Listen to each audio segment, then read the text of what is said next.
What is wrong with you? Chip, I'm all jacked up on Mountain Dew. Well, it's not Mountain Dew. It's Black Rifle Coffee. This is Tim. This is New York Giants Straight Talk, powered by Online Big Blue LLC. Gotta talk about Evan Neal because Evan Neal didn't start the fire. Well, he did a little bit. He jumped from the fire into the furnace. Sometimes things should just not be said. I've said it before. My wife always says it. My friends say, that quiet voice in your head that you hear, you don't have to always say what that quiet voice is thinking out loud. But is he 100% wrong about some of his comments? No. Is the comment that everyone is all fired up about, and let's destroy Evan Neal, let's get rid of him, we are such a mamby-pamby society. We really are. We really are. And we've just headed down that direction for years now. And I don't know if there's an off ramp, but we really are. But the comment in question that has everyone fired up, that everyone has this snippet of it, people aren't taking it into context.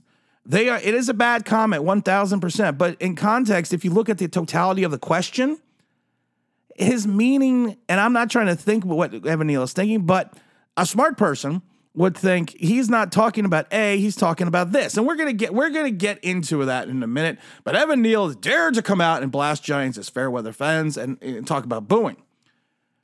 Evan Neal on halftime. And I do remember seeing this. As he was walking off the field, he was kind of waving his arms in his air, kind of like throwing his arms up in the air. Like come on, come on, give me more. And he basically said they were booing us, so I said boo louder. And there's nothing wrong with that. The New York media is rough. The New York media fan base is rough at times. And he's a second-year player that's trying. I've said it before. People are already calling him a bust. I don't see it yet. Same with Kayvon Thibodeau. I don't think Kayvon Thibodeau is a bust yet. I think both of them have a lot of work that needs to be done. I think, once again, the Giants drafted potential over immediate starting ability. But he's basically just saying, you want to boo louder, go ahead. Now, Evan Neal, of course, has already allowed 20 pressures, according to Pro Football Focus, in the first 4 games. Some fans are saying that he's the next Eric Flowers, who was drafted 9th overall in 15. But it is what it is. So Wednesday, he was giving an interview, and he blasted his critics, basically saying, why would a lion concern himself with the opinion of the sheep? Then they say he added, the person that's commenting on performance, what does he do? Flip hot dogs and hamburgers somewhere. Oh my God. That's something terrible to say. That is something terrible to say. That is something god-awful to say. That is not something you should say at all. There are giant content creators that attack other giant content creators because of their career choices and because of what they do to support their families. So Evan Neal does not have any right to come out and say what he just said. But like everything else, you have to look at exactly what he said and how he said it, because you're only seeing half of the things of what he said. We're only taking one part of the sentence. The whole answer to that question was this. At the end of the day, I put a lot of good things on film, but people are going to go and find the bad reps, and that's what they're going to highlight. That's what they're going to put out there. I can't control that, so why should I care? And he says, then the next question was about Twitter. He goes, people tag me on stuff all the time. So yeah, it's like, yeah, I see it, but I genuinely don't care. Why should I? I am in the NFL, or I'm in the National Football League. The person that's commenting on my performance, what does he do? Flip hot dogs and hamburgers somewhere? Okay, now it's still a bad statement, but when you actually read the rest of the question, the rest of the answer to the question, he's not being derogatory in regards to the fact that someone's flipping burgers. He's being more effective with the derogatory that he is in the league. He has professional coaches. He has other persons that work in the league that are giving him advice and telling him what to do. But there are people that are commenting on his performance who are not in the league, and he is supposed to listen to that. That's what he should have said. But what it came out was that they're commenting on performance. So what does he do? Flip hot dogs and hamburgers somewhere. He's saying they don't work in the NFL. He's saying they're not part of the NFL organization. He's saying they're not in the league. He's saying they're like a dumbass on the mic. Just throw that out there. And he's right. he's not his context of the question was, or his direction of the question was wrong, but his answer in some regards is 100% right. Twitter, social media, Instagram, TikTok, whatever, has given the voice to some of the dregs of society. And some of the people that just want to start shit, just want to go viral, because that's what their meaningless lives do. That's what they are. And I can point out a bunch of people on Twitter because they're on Twitter 24/7, which just tells me you basically don't have a life because you couldn't even get a job flipping burgers. And I flip burgers. That's not an easy job. That's not an easy job. I can tell you when I was in college, I had a full-time job and I had 2 part-time jobs. And I had some very menial jobs. But you know what? I've always said this, and I've said this to my son, there's no job that is truly menial because everything needs to be done. Someone always has to do something. That's like when he was young, we were talking about, he's told me he wanted to be a trash guy. He wanted to be a trash man. This one, he was like 3. He's like, I want to be a trash man. And I said, okay. I said, if you want to do that, you go out and be the best trash man you can be, because you know what? If these guys don't come around twice a week, the trash piles up. We're going to be buried in garbage. It's an important job to society. But the issue is this. If you look at the entire answer to the question, he wasn't making a derogatory comment about flipping burgers and hot dogs. And I don't know, Evan, you don't flip hot dogs. You rotate hot dogs, but we're not going to get there. Unless you're barbecuing them. We're not going to get there. I digress because I'm getting off topic. But he was just saying they don't work it. They're commenting on my performance, and they don't know anything because they're not even in the league. That's what he's saying. That's exactly what he's saying. And for you to just take the last half of the sentence or the last half of what he said, again, is so deceptive. Should he have said it? Hell no, he shouldn't have said it. Did he mean it in the way people are saying it? I'm probably 99% sure he didn't. He came out and apologized about it. He was very contrite in his apology. He's on Twitter, but he's not really on Twitter. That's a very smart man. But it's one of those things that if you look at it, he's just saying that's what they're going to put out there. I can't control that, so why should I care? People tag me stuff all the time. Yeah, it's like I see it, but I generally don't care. So why should I? I'm in the National Football League. The person commenting on performance, what does he do? Flip burgers and hamburgers and hot dogs somewhere? Yeah, he's trying to be derogatory, saying they have a meaningless job or menial job. He's definitely trying to say that. But he's also saying, listen, these aren't professionals. These are professional idiots that are commenting on my performance. But again, we only take part of the sentence.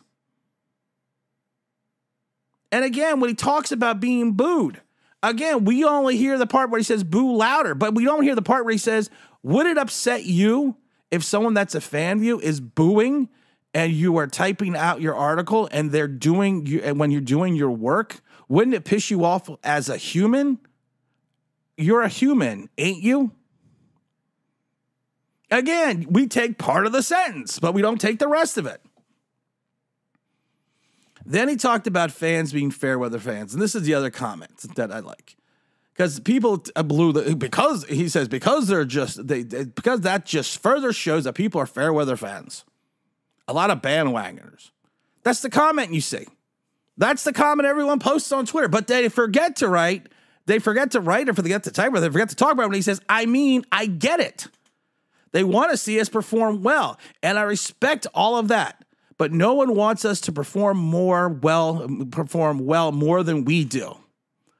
And then they forget the part of the article where he says, and how can you say you're really a fan when we're out there battling our asses off? The game isn't going well, but the best you can do is boo your home team. How much of a fan are you really? Giants were down 14-3. I didn't boo halftime. I'm sitting there clapping. And I'm Mr. fucking negativity. I'm sitting there clapping, saying, all right, we got this. You can ask James Williams. I was like, all right, we're down. It's ugly, but we got it. We can come back. Because that's what you do as a fan. And I don't want to break the news to you. Evan's not wrong in some regards. We do have a lot of fair weather fans. I'm going to give you a couple examples. Last year, battling for a playoff spot, battling the Philadelphia Eagles at home. I would tell you more than a third of that stadium in MetLife, there were Eagle fans. You haven't been to a playoff game in years. You are battling your divisional rival, and more than a third of the stadium was Philadelphia fans. Listen, I've been to the Vet. I've been to the Link. If you see a spattering of blue in those stadiums, I get shocked. I've been to RFK. I've been to the new stadium in Washington. The same thing. If you see a couple Giant jersey and a sea of red, it's shocking. The same thing with Dallas. God, geez, I've been to Dallas multitudes of times on both stadiums. And I can tell you this, you don't see a lot of blue. You don't see a lot of Royal Giant blue. But one of the most important games of the season from us last year, playoff, again, it should have playoff atmosphere, is filled with Eagle fans. And I'm talking proud Eagle fans. Not quiet Eagle fans, not hiding Eagle fans. And I laughed because I was with Lorenzo that day. And the section we were in was about 15 rows on the 25-yard line on the home away team side. And I would say that more than half, if not more than that, of that section was filled with Eagle fans. You went to the game on Monday, and this is Seattle. It's Seattle Seahawks. Aka! The Seahawks. On the West Coast. You would think, though, there's not going to be a very large contingency of Seahawk fans here. Oh, dear Lord. There was an entire Seahawks must travel real well from Seattle because we're a garage band from Seattle, and boy, does this beat raising cattle. There was an entire section of the corner of the end zone that was just a sea of green and blue. When the game was over and most people were leaving within the first couple minutes of the fourth quarter, I would say that you really saw the amount of Seahawk fans that were in that stadium. I understand that people sell their tickets in the resale market to make money. I understand that sometimes you can't just go to the game. I get that. But I have this feeling that there's more going on to that because of the fact that I have never seen a home stadium in the last few years that the Giants, with the Giants, that has turned really into an away stadium at times. It's almost like at times it's not a home field advantage for the team. So is Evan Neal wrong when he's saying how much of a fan are you really? But again, you don't hear, how can you say that that you're really a fan when we're out there battling our asses off? The game isn't going well, but the best thing you can do is boo your home team? So again, we don't look at Twitter as a snippet and snapshot in time. So is Instagram and everything else. We don't look at the totality of what's being said. We look at the part of the thing that's going to get us the likes. That's what we do. I don't do that, but that's what people do. And it's disgusting in a way because Evan Neal is having his struggles, 100%. Evan Neal is having his problems, 100%. But Evan Neal's also how many games into his NFL career? Same with Kayvon Thibodeau. Yeah, I make fun of Kayvon Thibodeau. But still, at the end of the day, I support Kayvon Thibodeau. I sit there and tell you that, he needs to do certain things and certain things should probably be done and it'll go better for him. But also at the end of the day, if you look at it, you still support him. And I can understand the frustration of a young man who's trying his best, who's doing what he does. It's his career. And to the point that he's saying, hey, listen, I'm working here in the NFL. I'm doing what I'm doing. You're criticizing me and you're not even in the league. And then his apology was, I was wrong for lashing out fans who were just passionate and frustrated as I am. I let my frustrations play and desire to win get the best of me. I have no right to make light of anyone's job and deeply regret the things I said. We are working in a day-to-day to grow as an organized team, and this was unnecessary distraction. I apologize. I agree he should apologize. 1,000%. I agree with that. But I also think there is truth in what he says. And there's going to be certain people that are going to unsubscribe and unfollow. I really don't give a shit because you're not my audience anyway, so go fuck off. But the people that are true fans are going to understand. I always love it because people are like, you could probably be a lot more popular and have a lot more views and subscribers and this if you didn't say some of the things you said. Well, you know what? It's me. And like anyone will tell you, when you meet me in person, I'm the same person on the mic that I am when you see me. Some people say I'm even more boisterous in person. But at the end of the day, there's a segment of fans that you are fair weather fans. You look to denigrate and degrade the team when they're playing poorly, but you're the first ones to jump on the bandwagon when they're doing well. And the people that watch and listen to this channel understand. I'm not talking about them because they are the intelligent fans. That's why, what was it? The ESPN that came out and said that the Giants are probably ranked one of the most least intelligent fans in regards, in the NFL. There's some there's a modicum of truth in that. But at the end of the day, you're supposed to support your team. We're 1-3, but I'm still going to watch against Miami. I'm still going to watch the entire game. I've been watching this team since 76. I've seen the good, I've seen the bad, but I also understand there is a point where you just need to understand it's a game. And these people that play this game are human like you are, who have actual feelings. I know that's shocking to some because these aren't robots. This isn't Madden. They always say to me, words hurt. Okay. Then you look in the mirror before you say that to me. And then you think about what you say to some of these people, some of these players that are playing the game in your team's uniform for you. Got a lot of fun shows coming up. Can't wait till Sunday stream with Big Rob. And again, this is Tim. You know what to do. Don't forget to like. Don't forget to subscribe. Don't forget to ring that bell because you want to know why. That'd be awesome.